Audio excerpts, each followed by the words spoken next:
The artillery had fallen silent 3 hours before dawn. In the basement of a half-collapsed apartment building in the town of Remagen, a German mother named Frau Kessler pressed her infant daughter against her chest, feeling the child's heartbeat through layers of thin cotton and fear. Above them, the ceiling beams groaned. Dust fell in steady streams, catching what little light came through the shattered foundation. The woman's hands trembled, not from cold, though it was cold, but from the knowledge that the Americans were coming. She had heard the stories. Every woman in the Reich had heard them. For 12 years, the Ministry of Propaganda painted the enemy as brutal invaders who'd harm German families and destroy the fatherland. Dr. Goebbels himself had declared it from every radio in the Reich. The Bolsheviks would come from the east with their Asian hordes, yes, but the Americans would come with their jazz music and their chewing gum and their complete disregard for European civilization. They would reduce Germany to a vassal state, a land of slaves. This is what Frau Kessler had been told. This is what she believed as she heard the first footsteps on the rubble above her head. The military defeat was obvious to anyone with eyes. The Wehrmacht shattered, the Luftwaffe grounded, the cities reduced to moonscapes of brick and bone. But there was another collapse happening simultaneously, one less visible but equally profound. The collapse of the ideological framework that had sustained the Third Reich's claim to superiority. For over a decade, the Nazis pushed a story that democracies, especially the US, were weak and incapable of strong soldiers. The propaganda machine had done its work thoroughly. By 1945, millions of Germans believed that defeat at American hands would mean not merely occupation, but annihilation. The reality that unfolded in the spring of 1945 would shatter these beliefs in ways no Allied bomb ever could. When the 9th Armored Division crossed the Ludendorff Bridge at Remagen on March 7, 1945, they accomplished something no one had thought possible. They captured a bridge across the Rhine intact. Within 24 hours, thousands of American troops were pouring into the German heartland. The towns and cities beyond the Rhine had lived in a kind of terrible suspension for weeks. Too far from the front to evacuate, too close to escape what was coming. The civilians who remained were predominantly women, children, and the elderly.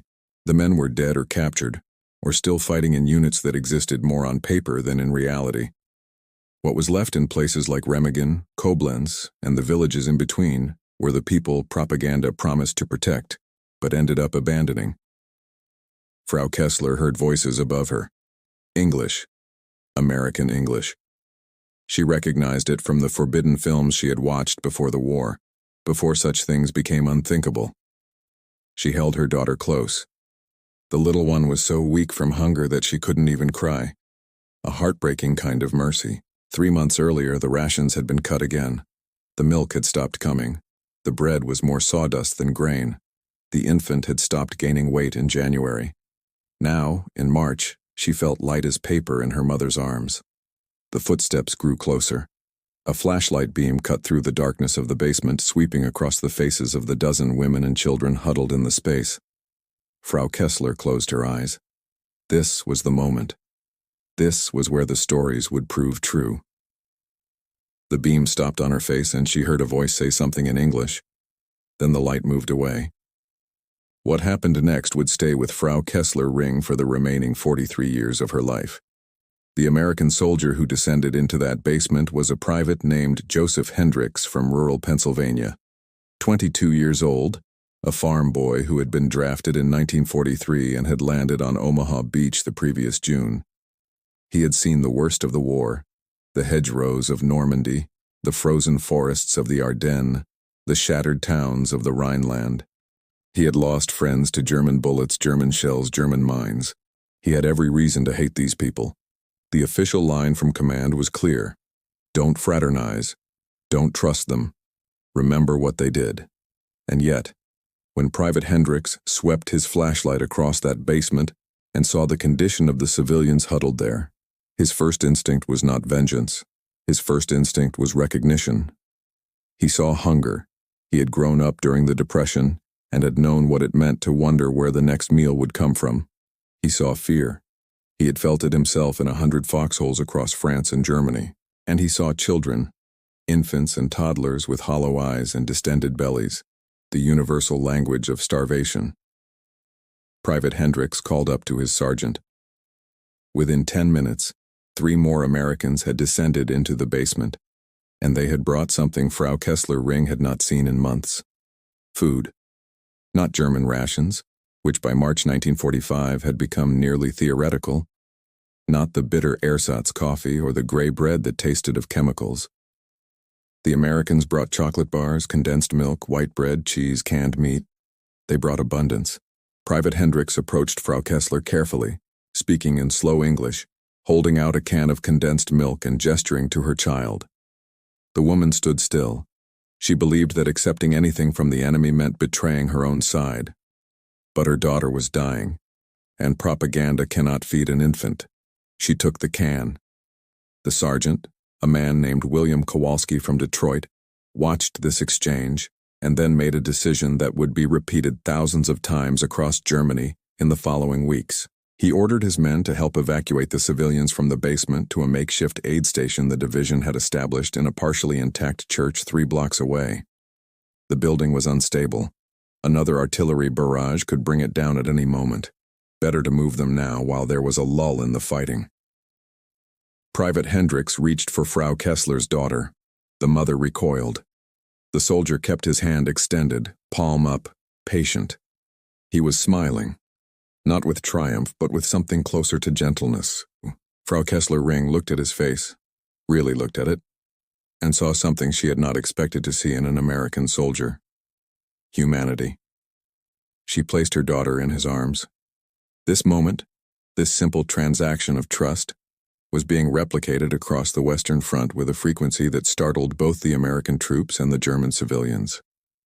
The mythology of the savage American liberator was colliding with the reality of young men from Iowa and Texas and New York who had been raised to help neighbors, who instinctively reached for a child in distress regardless of what uniform the child's mother might have supported. The cognitive dissonance was profound. How could these be the monsters Goebbels had warned about? How could these men, who carried babies through rubble and shared their rations with enemy civilians, be the same soldiers who were supposed to enslave the German people? Private Hendricks carried Frau Kessler's daughter through the ruins of Remagen with the care he might have given his own niece. The child, whose name was Greta, weighed almost nothing. The soldier could feel her ribs through the thin cloth of her dress. Behind him, other GIs were helping elderly women navigate the debris-strewn streets, carrying toddlers on their shoulders, offering arms to those too weak to walk alone. It was not an organized humanitarian effort. There were no orders from Eisenhower to prioritize civilian comfort. It was something more instinctive, more fundamentally American, the belief that if you can help, you should help. The transformation this created in the German civilian consciousness was immediate and irreversible. Frau Kessler watched the American soldier carry her daughter to safety, and in that watching an entire edifice of belief began to crumble. If they had lied about this, about the nature of the American soldier, what else had they lied about? If these were the enemy, what did that make the people who had promised to protect her and had instead left her to starve in a basement? The scenes at Remagen were not unique. As American forces pushed deeper into Germany in March and April 1945, they encountered civilian populations in various states of distress. The Allied bombing campaign had destroyed not just military targets but the infrastructure that sustained civilian life. Water systems had collapsed. Food distribution networks had ceased to function. The American response to this humanitarian catastrophe was not uniform. There were incidents of violence, looting, and revenge. War brutalizes everyone it touches, and the American soldier was no exception. But what characterized the American occupation in those first chaotic weeks of spring 1945 was not cruelty, but something closer to confused compassion. The GIs had expected to fight an enemy army. They had not expected to find themselves feeding enemy children.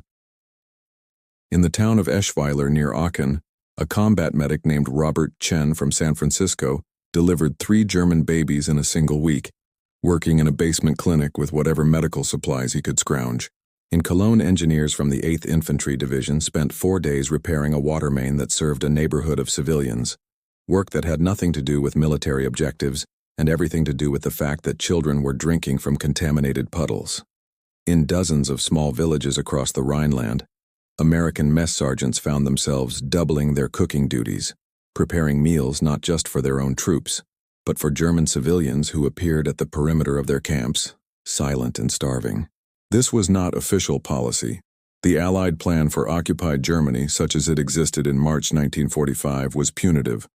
The Morgenthau Plan, though eventually rejected, had proposed reducing Germany to a pastoral state, stripping it of industrial capacity, ensuring it could never wage war again. The phrase "no fraternization" was repeated in briefings and printed in field manuals. The Germans had started this war. The Germans had built the camps. The Germans had unleashed horrors upon the world that defied comprehension. They deserved no sympathy, no aid, no kindness. And yet, when Private Hendricks carried little Greta Kessler to the aid station and placed her gently in the arms of an army nurse, he was not thinking about policy. He was thinking about a child who needed help. When the nurse, a lieutenant named Margaret Sullivan from Boston, examined the infant and found her severely malnourished and dehydrated, she did not consult the fraternization guidelines. She started an IV, administered glucose, and held the baby while she slept. Lieutenant Sullivan had 5 brothers, all of them in the service. She had seen what the Germans had done in France. She had treated American soldiers with horrific wounds inflicted by German weapons. None of that changed the fact that the child in her arms was dying, and she knew how to save her. Frau Kessler waited outside the church-turned hospital for 7 hours. She sat on a block of concrete that had once been part of someone's home and stared at nothing. Other German women sat near her, equally silent. They had been taught to fear this moment, and now they were living it. And it was nothing like what they had been told. The Americans had given them food. They had carried their children to safety. They had shown them something that 12 years of Nazi rule had nearly obliterated: mercy. When Lieutenant Sullivan emerged from the church at dusk, she found Frau Kessler and spoke to her through an interpreter, a German-American sergeant from Milwaukee, who had grown up speaking both languages. The baby would survive, the nurse said. She needed rest and proper nutrition, but she would survive. Frau Kessler Ring began to weep. The interpreter, Sergeant Ernst Miller, had seen this reaction before. German mothers confronted with American kindness and unable to reconcile it with everything they had been taught. He had grown weary of explaining that most Americans did not hate Germans. They hated Nazis, and they understood that the two were not always the same thing. He had grown weary of being the bridge between two worlds that should never have been at war, but he was patient with Frau Kessler. He told her that her daughter would receive care, that the Americans would provide formula and medicine, that she should rest and try to eat something herself. The woman looked at him with an expression he would never forget. It was not gratitude, though there was gratitude in it. It was not relief, though relief was present. It was something closer to a fundamental bewilderment, the look of someone whose understanding of the world has just been shattered and who was trying to comprehend what would replace it. The symbolic power of that condensed milk, the first can Private Hendricks had offered in the basement, cannot be overstated. For years, Germans had been told that America was a land of poverty and chaos, a failed experiment in democracy where people lived in squalor and racial violence. The reality the Wehrmacht had encountered in France told a different story.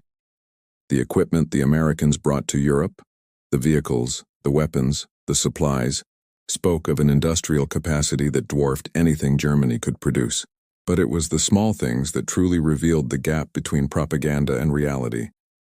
The chocolate bars that every American soldier seemed to carry. The cigarettes. Real tobacco, not the sawdust substitutes Germans had been smoking. The canned goods, the fresh bread, the coffee that actually tasted like coffee. These were not luxuries saved for officers. These were standard rations for every private in the American Army. The abundance was staggering. Germany, which had prided itself on efficiency and organization, had been rationing food since 1939 and had been slowly starving its own civilian population to feed its military. America, which the Nazis had dismissed as weak and disorganized, was feeding both its own massive army and increasingly the civilians of its defeated enemy. The contrast could not have been sharper, and for Germans who had believed in the superiority of their system, it was devastating.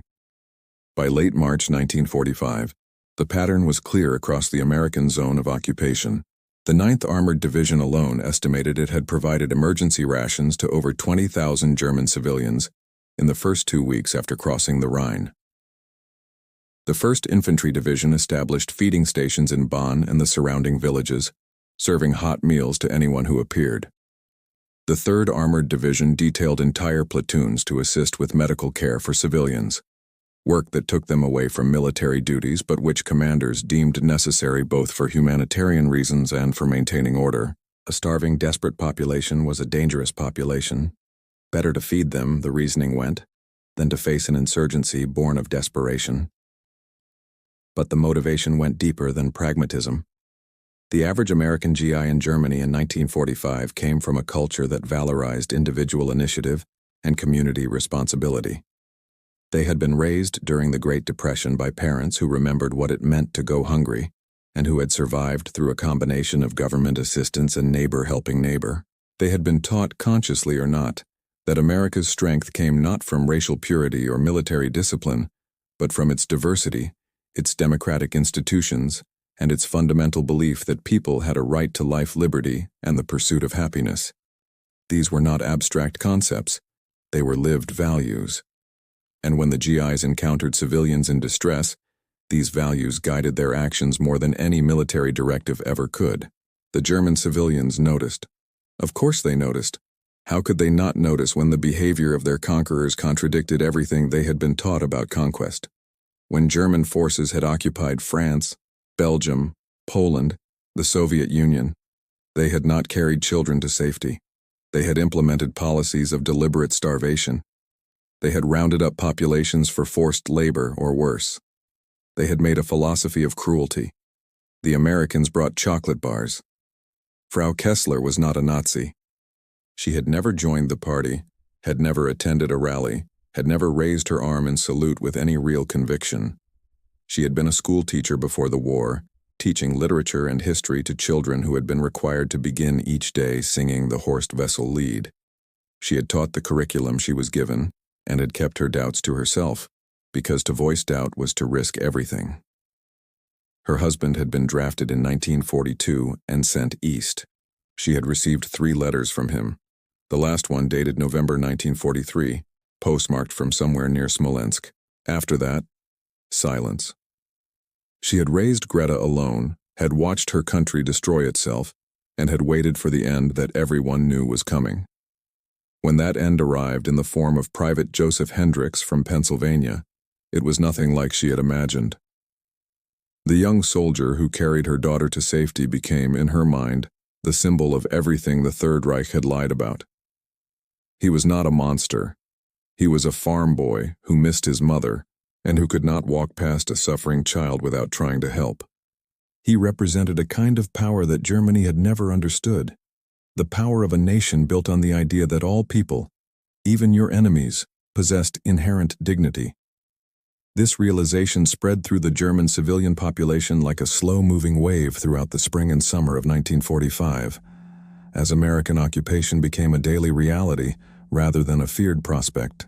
As the predicted atrocities failed to materialize and were replaced instead with feeding programs, medical care, and the slow reconstruction of civil society, the mythology of Nazi superiority collapsed under the weight of observable truth. The Americans were not perfect occupiers. There were abuses, crimes, failures of policy and implementation, but compared to what Germans had been led to expect, and more damningly compared to what German forces had done in occupied territories, the American presence was marked by a restraint and humanity that made a mockery of 12 years of propaganda. By May, when Germany formally surrendered, Frau Kessler had gained back 15 pounds. Her daughter had tripled her weight and was learning to crawl in the displaced person center the Americans had established in what had once been a Wehrmacht barracks. The war was over, but the transformation it had wrought in the German consciousness was just beginning. Every German who had been helped by an American soldier, every child who had been fed, Every mother whose baby had been carried to safety became a witness to the lie they had been living under. The Reich had promised them greatness and delivered ruin. The Americans, whom they had been taught to fear and despise, had shown them mercy. The chocolate bar became the symbol of this transformation. It appeared in countless accounts from that period, German children approaching GIs with a mixture of fear and hope, Americans reaching into their pockets to produce the small brown bars with their distinctive wrappers. Hershey's chocolate, that most American of products, became synonymous with liberation in a way that no weapon ever could. It represented abundance, yes, but also something deeper: generosity. The Americans did not need to share their rations with German children. They did it because they chose to, because their culture had taught them that this was what decent people did. The contrast with Soviet occupation in Eastern Germany made the American approach even more striking. As the Red Army pushed into Germany from the east, it brought with it a justified rage for what the Wehrmacht had done in the Soviet Union. The result was a wave of violence and retribution that German civilians in the Soviet zone experienced with the full horror that propaganda had predicted, though for different reasons than Goebbels had claimed. The Americans in the West were different, not because they were morally superior human beings, but because they came from a different culture with different values, and because they had not endured the same level of devastation that the Soviets had suffered at German hands. The division of Germany into occupation zones created a natural experiment in governance and ideology. In the Soviet sector, the occupation was harsh and extractive. Factories were dismantled and shipped east as reparations. Food was requisitioned. The civilian population lived in fear of Soviet soldiers and Soviet administrators alike. In the American sector, by contrast, the occupation evolved rapidly from punitive to reconstructive. The GIs who had carried babies to safety in March were joined by civil affairs officers, reconstruction specialists, and eventually, through the Marshall Plan, billions of dollars in aid designed to rebuild rather than punish.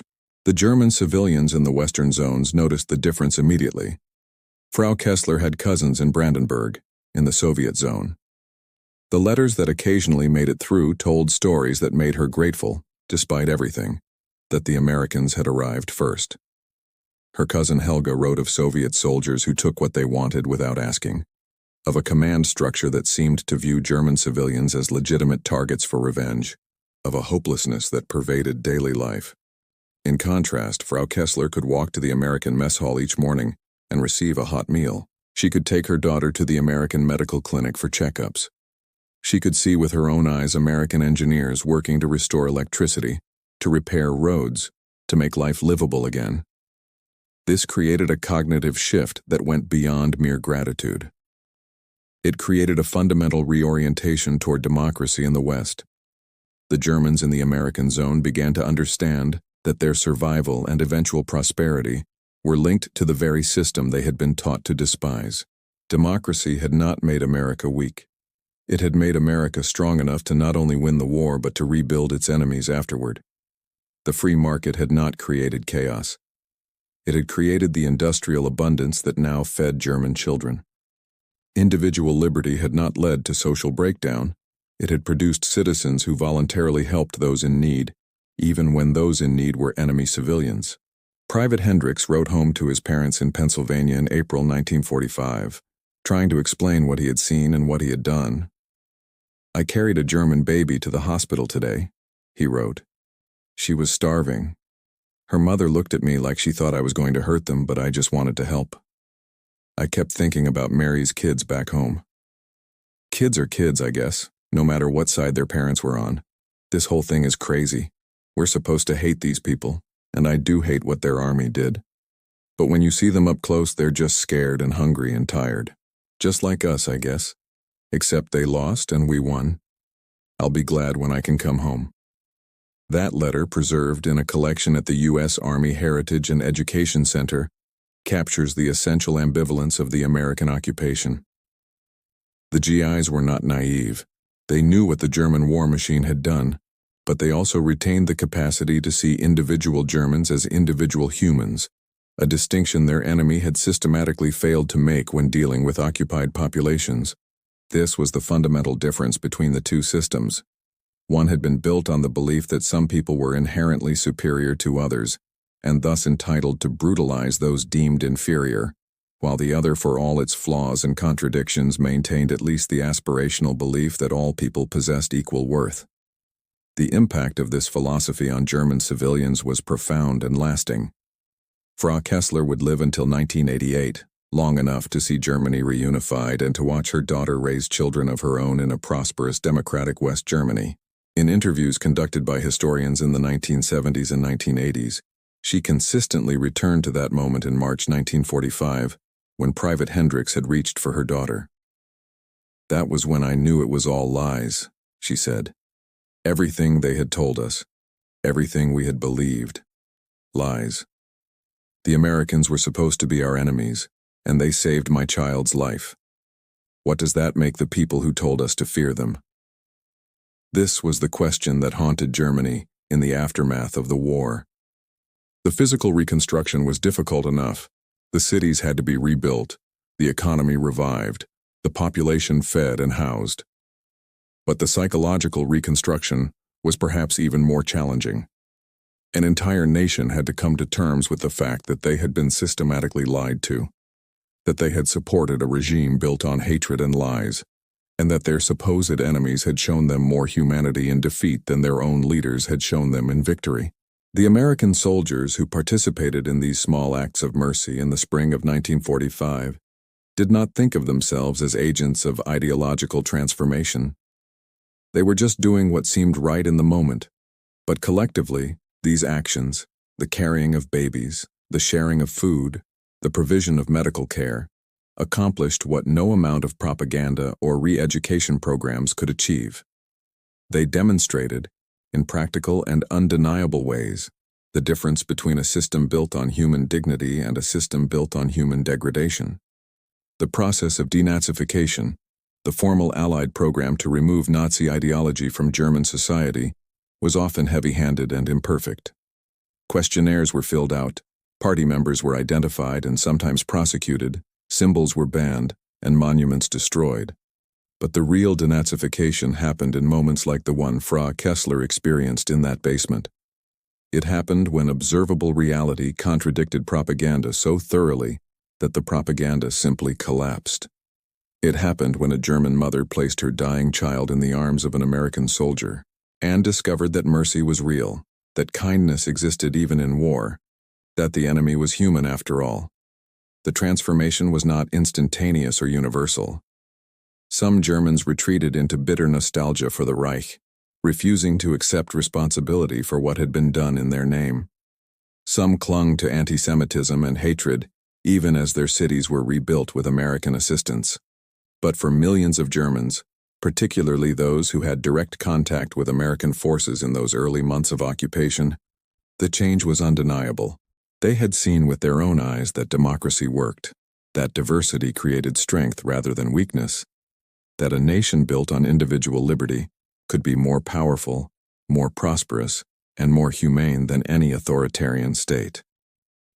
By summer, the American military government had established formal programs to address the humanitarian crisis in occupied Germany. The army began distributing food on a systematic basis, established hospitals, and started the long process of rebuilding infrastructure. But these official programs were built on the foundation of those first spontaneous acts of compassion in March and April. The German civilians who lined up for American rations in June had already been softened by the experiences of March. They had already learned that Americans could be trusted, that the democracy they represented offered something more substantial than the authoritarianism that had promised them greatness and delivered catastrophe. The milk that Lieutenant Sullivan used to save little Greta's life came from Wisconsin dairy farms, processed in American factories, and shipped across the Atlantic in American merchant vessels protected by American warships. It represented a supply chain of staggering sophistication and industrial and logistical capacity that Germany, even at the height of its power, had never possessed. But more than that, it represented a choice. America could have let German children starve. Some argued they should. Instead, American taxpayers funded the shipment of millions of tons of food and medical supplies to feed the people whose army had just spent 6 years trying to destroy civilization. This was not weakness. This was not naivete. This was power. The power of a nation secure enough in its values to show mercy to its defeated enemies, confident that those values would ultimately prove more durable than any military victory. It said quietly but firmly that strength should be used to protect, not to destroy.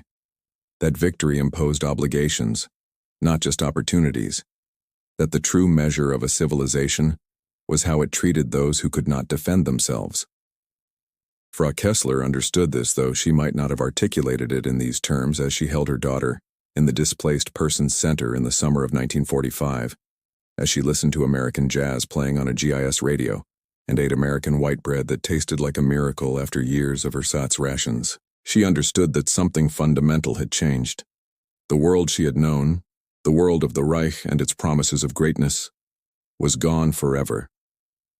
What would replace it was still uncertain, but if the Americans were any indication, it would be built on different principles. It would be built on the idea that a soldier could carry an enemy's child to safety, and that this was not a betrayal of his duty, but an expression of it.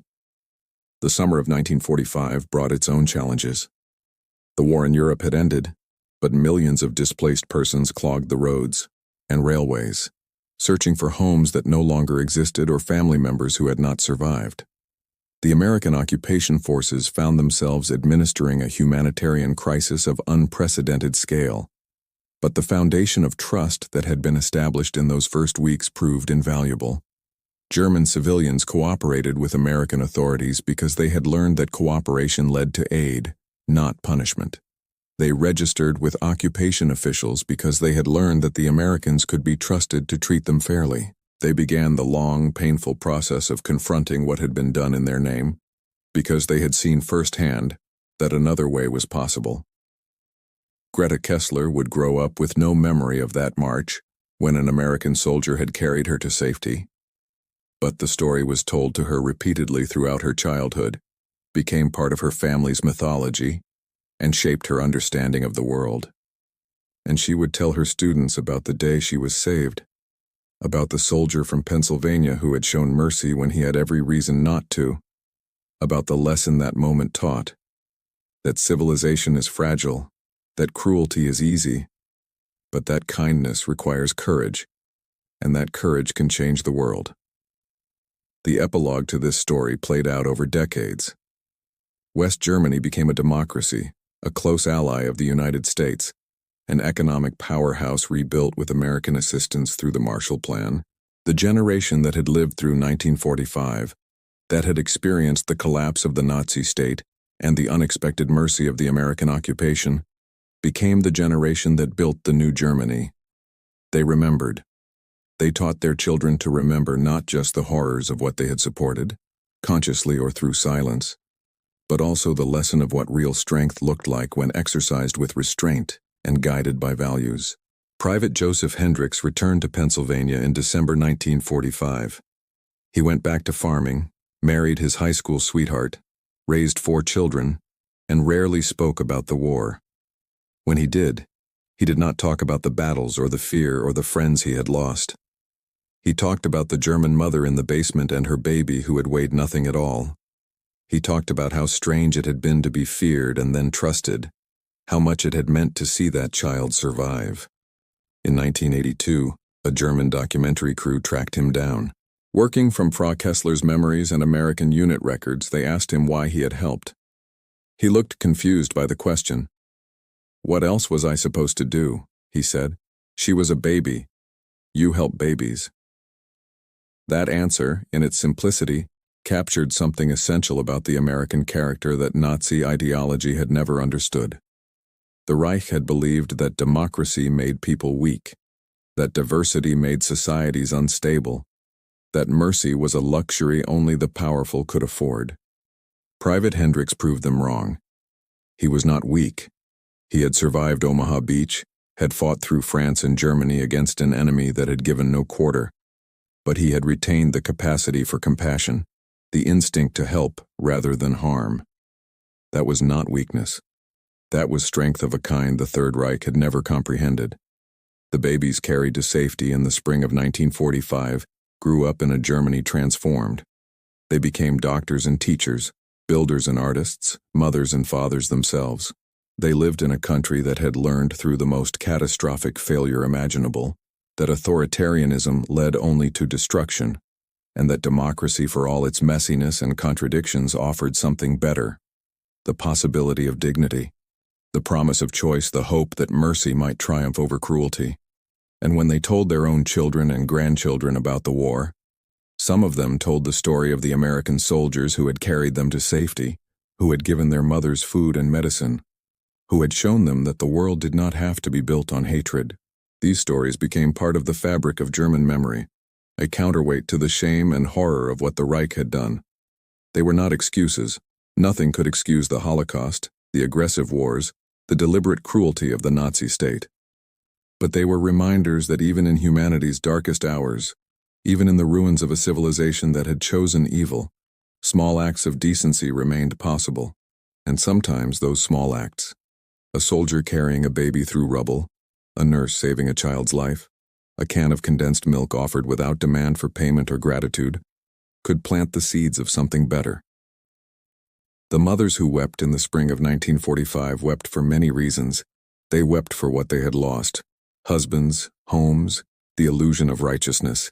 They wept for what they had learned, that they had been deceived, that the enemy was not who they had been told. They wept from relief that their children would survive, and from shame that it had taken conquest to teach them what their own government had tried to destroy. That mercy was not weakness, that diversity was not degradation, that the measure of civilization was how you treated those who had no power to demand better treatment. In the end, the story of German mothers weeping as American soldiers carried their babies to safety is not a story about American virtue or German wickedness. It is a story about the collision of two systems, one built on the belief that some humans were inherently superior to others, and one built on the aspiration, however imperfectly realized, that all humans possessed equal dignity. When those systems met in the ruins of Germany in 1945, the outcome was never really in doubt. The question was only how much destruction would occur before the lesson was learned. The babies survived, most of them anyway. They grew up in the shadow of their parents' choices and their nation's crimes. But they also grew up in a world where an American soldier had once stopped in the middle of a war to help a child who was not his own, who belonged to a nation he had every reason to hate. That memory, repeated thousands of times across Germany in the spring of 1945, became a foundation. Not for forgetting what had happened, that could never be forgotten, but for building something different, something better. The chocolate bars and condensed milk are long gone. The soldiers who distributed them are mostly gone too, their generation passing into history. But what they represented remains: the idea that abundance should be shared, that power should be exercised with restraint, that even your enemy's children deserve compassion. These were not uniquely American values, but America, in that moment, chose to embody them. And in doing so, it won a victory more lasting than any military conquest. It won the peace. It won the future. It proved that democracy, for all its flaws, offered something authoritarianism could never provide: the freedom to choose mercy over cruelty, generosity over revenge, hope over despair. Frau Kessler died believing that her daughter had been saved by an act of grace in a graceless time. She was right, but the grace was not miraculous or divine. It was human, which made it all the more remarkable. In the spring of 1945, in the ruins of a failed empire, young men from a distant democracy carried babies to safety because it was the right thing to do. But in its commitment to human dignity, not in its ability to dominate, but in its willingness to lift up even those who have fallen furthest. That is what the mothers wept for in the end. Not just for their children's survival, but for the recognition of what survival meant. It meant that the world they had known was gone, but that the world to come might be built on better foundations. It meant that mercy was real, that kindness was possible, that even in the midst of total war, humanity could reassert itself. It meant that democracy was not weakness, but strength, That diversity was not decay, but renewal. That the future belonged not to those who preached hatred but to those who practiced compassion. The babies carried to safety became the builders of that future, and the soldiers who carried them went home modest and silent, content in the knowledge that they had done their duty, not just as soldiers, but as human beings. That perhaps is the final lesson of that terrible spring, that duty and humanity need not be in conflict, that the warrior and the caregiver can exist in the same person, that victory means nothing if it is not tempered by mercy. In the end, the chocolate bars mattered more than the tanks. The condensed milk did more to win the peace than all the artillery in Europe, and the image of an American soldier carrying a German baby through the ruins became a symbol not of conquest, but of redemption. The possibility that even out of history's greatest catastrophe something decent could emerge. That was the gift those young Americans gave to Germany in 1945, whether they knew it or not. Not just survival, but hope. Not just liberation, but the chance to build something better. And when the German mothers wept, they wept for all of it. The past that was lost, the future that might be gained, and the unexpected mercy that made the transition possible.